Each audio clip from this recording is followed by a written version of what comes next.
নমস্কার বন্ধুরা, আমার নাম শঙ্খ। আশা করি আপনারা সকলেই ভালো আছেন। কালকে আমি সুমনদার গানের ওপরে একটা ভিডিও বানিয়েছিলাম। সুমনদার গানের জীবনের বিভিন্ন ঘটনায় সুমনদার গানের প্রভাবের ওপরে। তো আমার মনে হলো যে এই ব্যাপারে আমি যদি আরেকটা ভিডিও বানাই খুব ভালো হয়।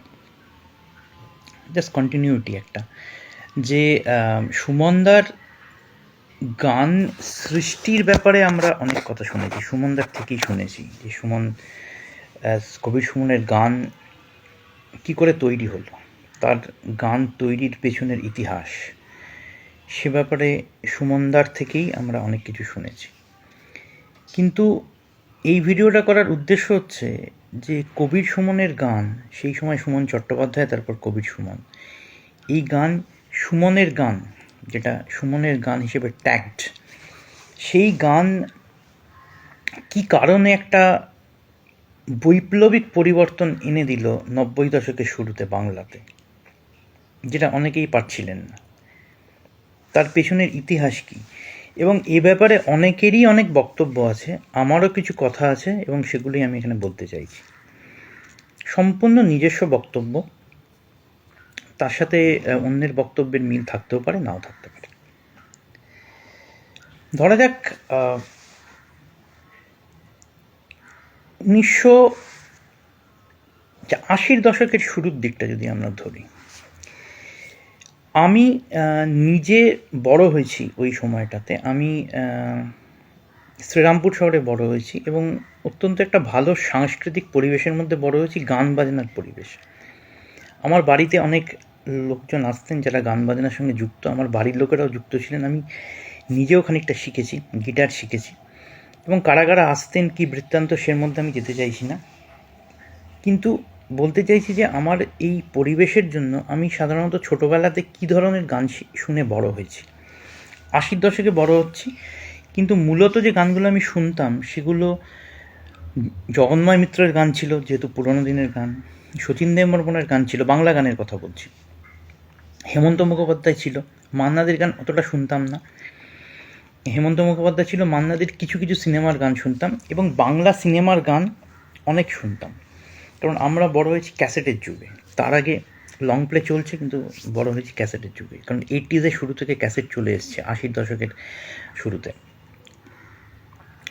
তো এইসব গান শুনতাম, এবং পুরোনো দিনের গান শুনতাম, হিন্দি গান শুনতাম। লতা মঙ্গেশকর, মুকেশ আমার খুব প্রিয় গায়কের মধ্যে ছিলেন, কিশোর কুমার তো ছিলেনই। কিন্তু বাংলা গান যখন শুনছি, সবই কিন্তু পুরোনো দিনের গান শুনছি। হিন্দি গান কিন্তু সমসাময়িক সমকালীন গান কিছু কিছু শুনছি না বলবো তা নয়। বাংলা গান কিন্তু শুনছি না, পুরোনো দিনে ফেরত দিচ্ছি। ৮০ দশকে যদি সিনেমার গানের কথা বলা হয়, বাংলা সিনেমার গান শুনছি, উত্তম কুমারের পুরোনো দিনের গান, পুরনো হেমন্ত মুখোপাধ্যায়ের আধুনিক গানগুলো, এবং নতুন বাংলা গান কিন্তু শুনছি না, সিনেমার গান। কি শুনছি, ধরা যাক ১৯৮০ সালে দাদার কীর্তি বেরোলো। দাদার কীর্তি কিন্তু মূলত গানগুলো রবীন্দ্রনাথের গান ছিল, যেগুলো হিট করেছিল। হেমন্ত মুখোপাধ্যায়ের গলায় কিন্তু আমরা রবীন্দ্রসঙ্গীত শুনছি। তার মানে কি, মানুষ রবীন্দ্রসঙ্গীতে ফেরত আসছে। ভালোবাসা ভালোবাসা বলে একটা বই করেছিলেন তরুণ মজুমদার। সেই সময়টা দেখলে ১৯৮৬ বা ৮৫ সালে, তাতেও অর্ধেক গানই রবীন্দ্রসঙ্গীত ছিল। কারণ কি, তরুণবাবু তার সিনেমাতে রবীন্দ্রসঙ্গীতের প্রাধান্য রাখতেন। এই সময় কিছু কিছু গানই ৮০ দশকে খুব হিট করে, বাংলা সিনেমার গান লোকে শুনতো। তার মধ্যে একটি ছিল গুরুদক্ষিণা সিনেমার গান। এই গুরুদক্ষিণা সিনেমার গানগুলো কিন্তু যথেষ্ট ভালো গান ছিল, কনসিডারিং সেই সময় যে বাংলা সিনেমার গান হচ্ছিল। সেই সময় এ আমার গুরুদক্ষিণা বা কোথা আছো গুরুদেব, এই গানগুলো কিন্তু অনেক বেটার গান ছিল, অনেক ভালো শ্রুতি মধুর গান বলা হয় না, শ্রুতি মধুর গান, এবং কথাও মোটামুটি ঠিকঠাক ছিল। কিছু কিছু গান, অমর সঙ্গীর একটা দুটো গান হিট করেছিল, কিন্তু ছড়ানো ছিটানো গান হিট করছিল। কিন্তু সাধারণ মধ্যবিত্ত বাঙালি গানের পিপাসা মেটাতে কিন্তু পুরোনো দিনের গানের দিকে চলে যাচ্ছিল বারবার। এর যদি একটা কারণ দেখি, সেই কারণটা হচ্ছে প্রতিভার অভাব। যদি আমরা চিন্তা করি, ধরা যাক ১৯৮৯ সালে আমার মনে আছে, আমি ববি আর সত্যম শিবম সুন্দরমের ক্যাসেট কিনতে গেছি আমার পাড়ার এক দোকানে। তখন ওই টি সিরিজের ক্যাসেট বেরোতো, 15 টাকা করে দাম ছিল। তো ওখানে দাঁড়িয়ে আমি একটা গান শুনছি, বাংলা সিনেমার গান। পরে আমি জেনেছিলাম গানটা মানে সেই সময়ের বাংলা সিনেমার। বুকুন ওগো বুকুন, তোমার মাথায় বাঁচবো বসে ভালোবাসার উকুন। এটা আমি অনেক জায়গায় লিখেওছি আগে। আমি যখন প্রথম সুমনদার গানের কথা লিখতাম, এটা আমি বারবার উল্লেখ করতাম যে বাংলা গান তখন বুকুনের মাথার উকুন হয়ে গেল। কিন্তু যদি একটু পেছন দিকে চলে যাই, যে 1974-75 সালে ধরা যাক ফুলেশ্বরী সিনেমা, অনেক রেফারেন্স আছে। ফুলেশ্বরীতে ধরা যাক একটা গানের কথা ছিল, একটি ছেলে ধরা যাক তার প্রেমিকা চলে গেছেন এবং তার অন্য কারোর সাথে বিবাহ হচ্ছে। সেই সময়ের জন্য গানটা লেখা, সিনেমার গান, ফুলেশ্বরী সিনেমার। এবং তাতে গ্রামীণ পটভূমিতে, সেখানে গানের কথাটা হচ্ছে মনটা আমি প্রদীপ করে জেলে দিলাম তোমার বাসরে। প্রেমিক গাইছে প্রেমিকার উদ্দেশ্যে, যে প্রেমিকা চলে গেছে, তার বিয়ে হচ্ছে, কারেক্ট। মনটা আমি প্রদীপ করে জেলে দিলাম তোমার বাসরে, সেই আলোতে মুখ দেখো গো তোমরা পরস্পর, সেই নেভা দ্বীপের কালি না হোক আমার পুরস্কার। কি অসাধারণ কথা! মুকুল দত্ত লিখছেন, সাথে পুলক বন্দ্যোপাধ্যায়ও লিখেছেন। এই গানটা দুজনে মিলে লিখেছিলেন বলে বলা হয়। আমি মুকুল দত্তের কথাই হয়তো বলছি এখানে। মনটা আমার প্রদীপ করে আমি জেলে দিচ্ছি তোমার বাসরে, যে আমার প্রেমিকা চলে গেছে, তার যখন বিয়ে হচ্ছে, বাসর ঘরে যখন তার স্বামীকে নতুন প্রেমিকই বলা হচ্ছে, সে যখন থাকবে, তো সাধারণত কী হয় যে আলোটা নিভিয়ে দেওয়া হয়, কারেক্ট। আমরা আলোটাকে নিভিয়ে দিই একটা পয়েন্টে। সে আলোটা যখন নিভে যাবে, তখন তারা হয়তো একটা সম্বন্ধে লিপ্ত হবেন, মানে সেটাই এক্সপেক্টেড। এবং আমার জন্যে থাক সেই কালিটুকু পড়ে থাক। কি অসাধারণ কথা! এবং এই কথা কি করে আজকে এই বুকুনের মাথার উকুন হয়ে গেল বোঝা যাচ্ছিল না। হঠাৎ বুকুনের মাথার উকুন হয়ে গেছে। এবং এই বুকুনের মাথার উকুন হয়ে যাওয়ার জন্যে সেই সময়কার বাঙালি, কথা হয়তো সুর কিছু কিছু ভালো ছিল, কিন্তু এই কথার জন্যে কোথায় একটা মার খেয়ে সেই পুরনো গানে ফেরত যাচ্ছিল বা রবীন্দ্রনাথে চলে যাচ্ছিল। এটা একটা বিশাল কারণ ছিল, এবং তার কারণ ছিল প্রতিভার অভাব।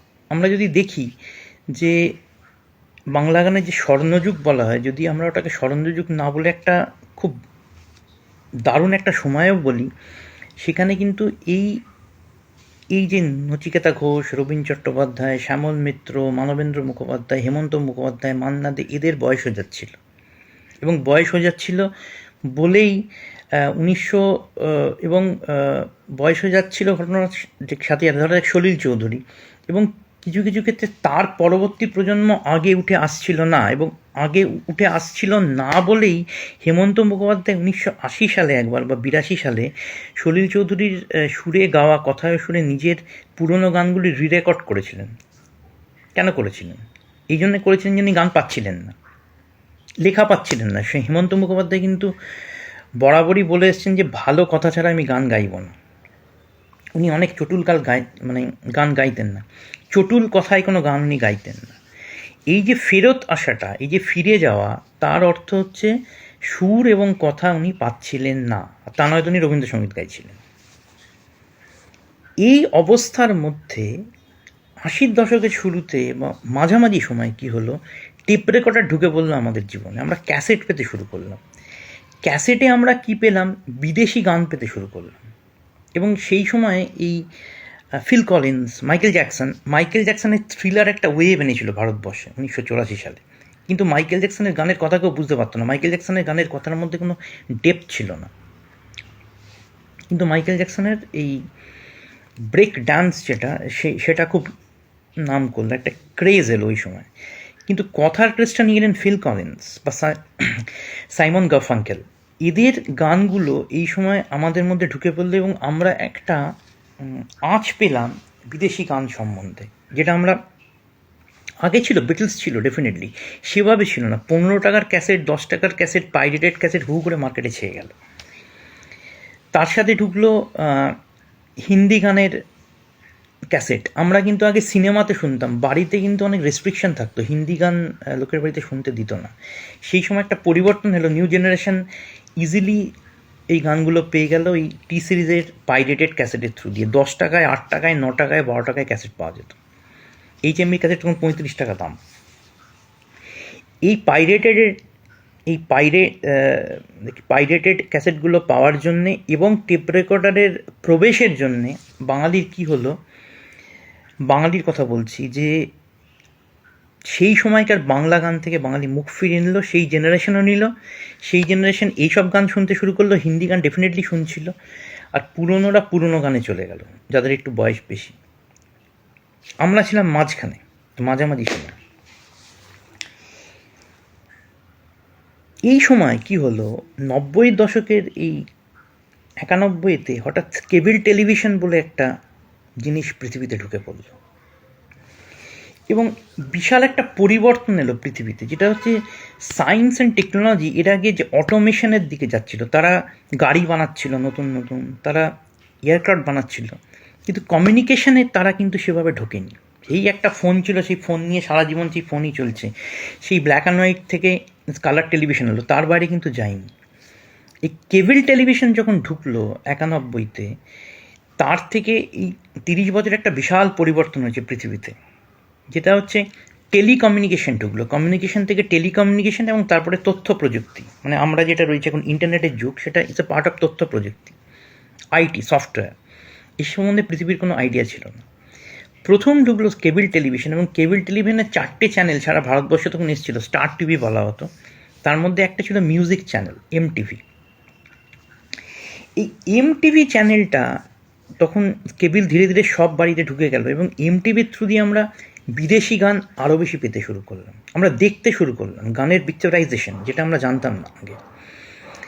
এবং পরের পর গান দেখছি, এবং গানের কথাগুলো ওরা লিখেও দিত অনেক জায়গায়, এবং অদ্ভুত, আমরা ভাবছি আরে বাবা, এরকম কথাতে গান হয়, গান এরকম প্রতিবাদী হতে পারে, গান কি এরকমও হতে পারে, অন্য রকমের গান।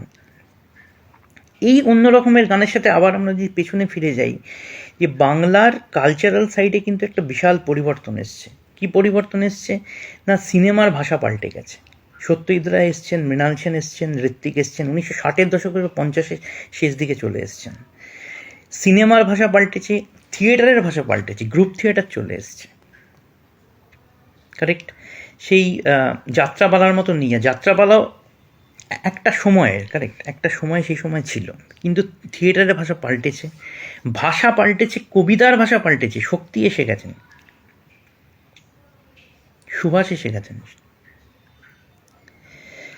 শঙ্খ ঘোষ চলে এসছেন, এবং এই পরিবর্তনটা 1960-এর সময় থেকেই শুরু হয়েছিল, এই রবীন্দ্রনাথের সময় থেকে। কারণ রবীন্দ্রনাথও বলছেন যে জানি আমি জানি আমার কবিতাখানি গেলেও বিচিত্র পথে হয়নি সে সর্বত্রগামী। এই কথা রবীন্দ্রনাথ কিন্তু মৃত্যুর 2 বছর আগে বলছেন, যখন জীবনানন্দ এসছেন 1930 সালে। তো এই পরিবর্তনটা অনেক বেশি মাত্রায় চলে এলো এই সমাজবাদের সাথে একটু যুক্ত হয়ে, একটু বামপন্থী চিন্তার সাথে যুক্ত হয়ে। কিন্তু বাংলা গানের কথা কি বলছিল সেই সময়, কিছুই বলছিল না, সলিল চৌধুরী ছাড়া। সলিল চৌধুরী একটা সময় ডেফিনেটলি বলেছেন সেই পিরিয়ডটাতে, কিন্তু তারপরে শেষ দিকটাতে আমরা যদি যে মানে 70-এর শেষটা দেখি বা 80-তে দেখি, তখন কিন্তু কিছুই ছিল না, পুরো খালি। এই 90-তে কেবল টেলিভিশন ঢুকলো, এবং তার সাথে পৃথিবী জুড়ে একটা বিরাট পরিবর্তন। কি পরিবর্তন না, সমাজবাদের একটা শেষ আমরা দেখতে পাচ্ছি। রাশিয়া ভেঙে গেল, বার্লিন প্রাচীর ভেঙে গেল, 2 জার্মানি এক হয়ে গেল, এক অসাধারণ পরিবর্তন। পৃথিবী জুড়ে এই পরিবর্তন, আমরা যারা টিন এজে রয়েছে, আমরা টিনেজার, আমরা মনের মধ্যে একটা দ্বন্দ্ব শুরু হয়েছে সেই সময়। আমরা ভাবছি যে এটার জন্যে কী দরকার, কী কারণ। আমরা স্টেটমেন্ট চাইছি, আমরা কিন্তু উত্তর চাইছি না। আমরা স্টেটমেন্টের জন্য সব জায়গা তখন আমরা খুঁজছি। সেই সময় তো আর ইন্টারনেটের যুগ এতটা ছিল না, সব কিছু একসাথে পেয়ে যেতাম। তখন তো ইন্টারনেট নেই, তখন আমাদের বই ঘাঁটতে হতো, রিডার্স ডাইজেস্টের বই কিনতাম পড়ার জন্য, জানার জন্য, পৃথিবীকে জানার জন্য। সেই সময় এই গান একটা খুব বড় মিডিয়াম ছিল, কিন্তু বাংলা গানেও আমরা কিছু পাচ্ছি না। এবং বাংলা গানে আমাদের দরকার ছিল একজন আন্তর্জাতিক চরিত্র।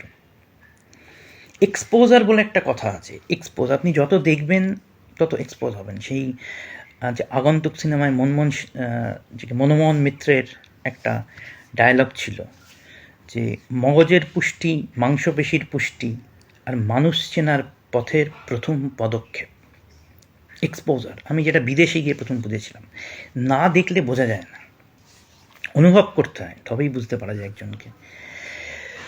তো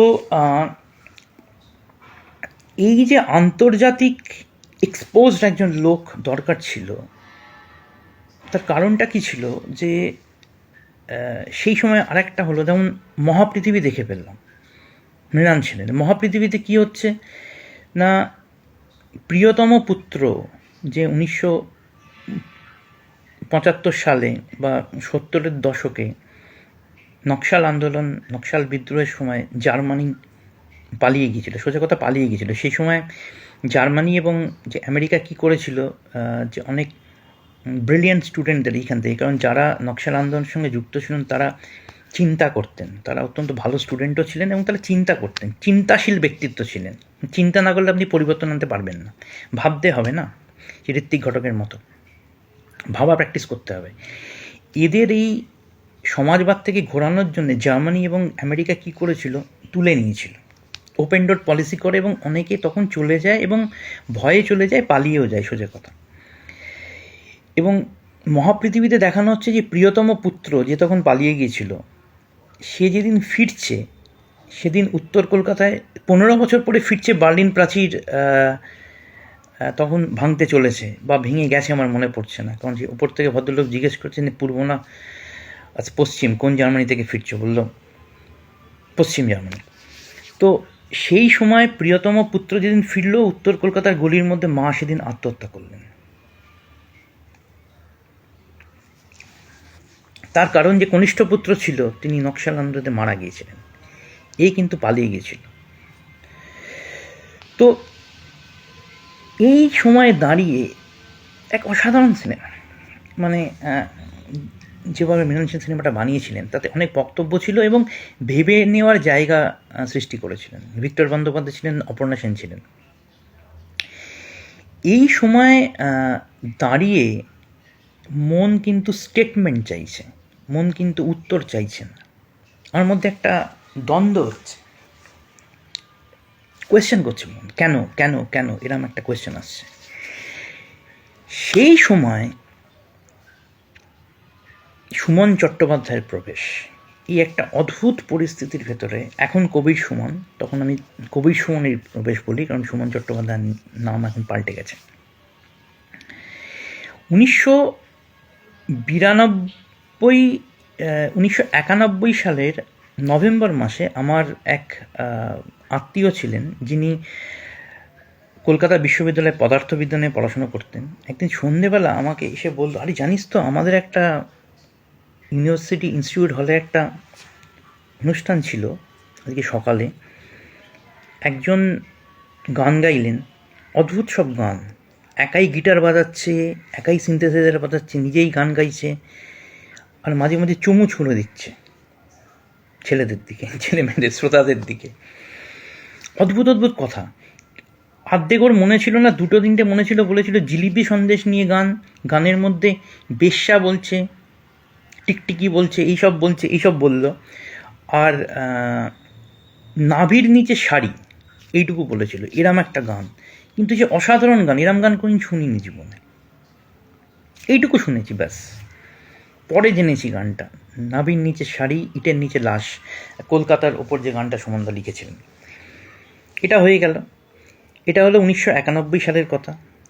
1992 সালের এপ্রিল মাসে কবির সুমনের প্রথম ক্যাসেট বেরোলো, সুমনের গান কথাটা এলো, এবং তখন বেরোনোর কিছুদিন আগে থেকে, 3-4 দিন আগে, HMV একটা অ্যাডভার্টাইজমেন্ট করছিল কাগজে, সুমনের গান এক ঝলক টাটকা বাতাস, মনে হয় এরকমই ছিল।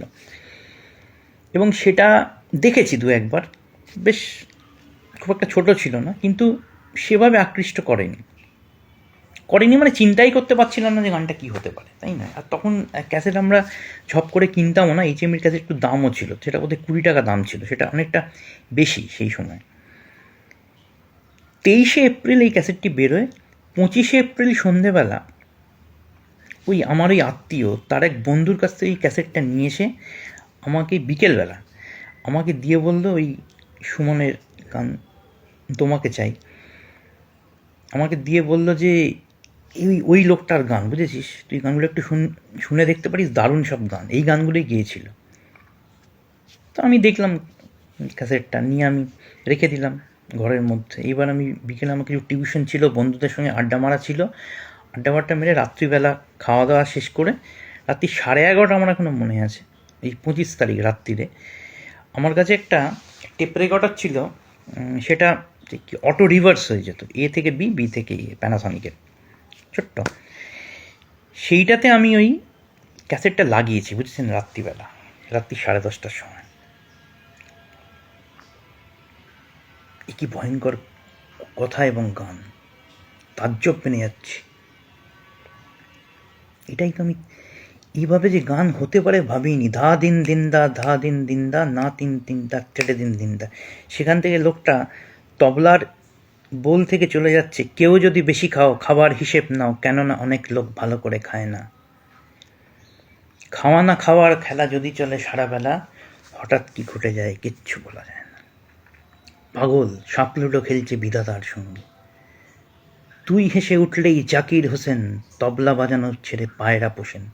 কি অদ্ভুত কথা, কি অদ্ভুত গান। তার মাঝখানে প্রেমের এক অদ্ভুত উক্তি, এটাই তো আমি খুঁজছি।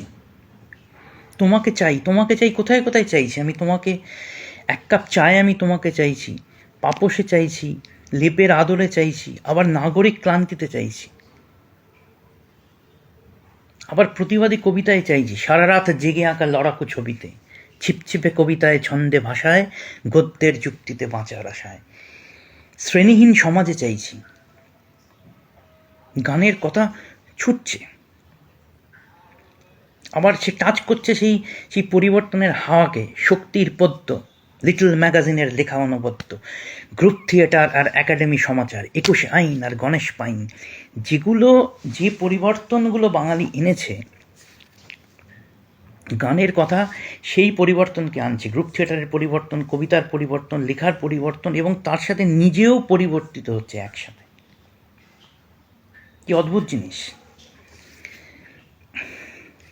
শ্রোতাকে গানের কথা মনে করাচ্ছে যে তোমার পরিবর্তনের ইতিহাস সে মনে করাচ্ছে, আবার তার সাথে সে নিজেও পরিবর্তিত হচ্ছে। এই জিনিস কিন্তু হয়নি।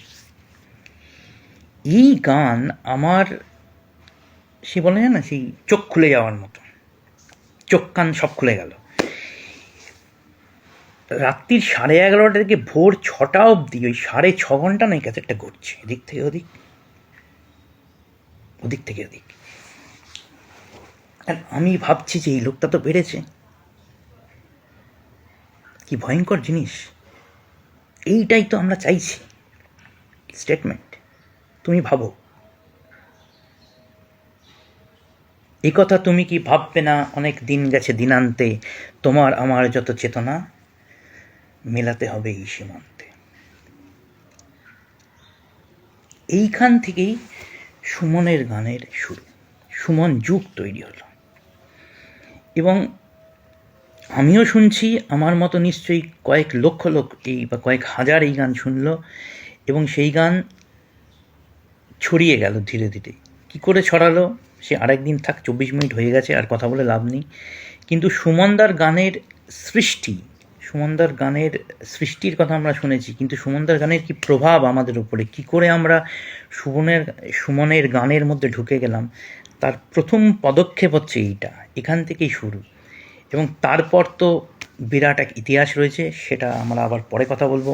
আজকের জন্য থাক, ধন্যবাদ, ভালো থাকবেন সকলে, আবার পরে কথা হবে।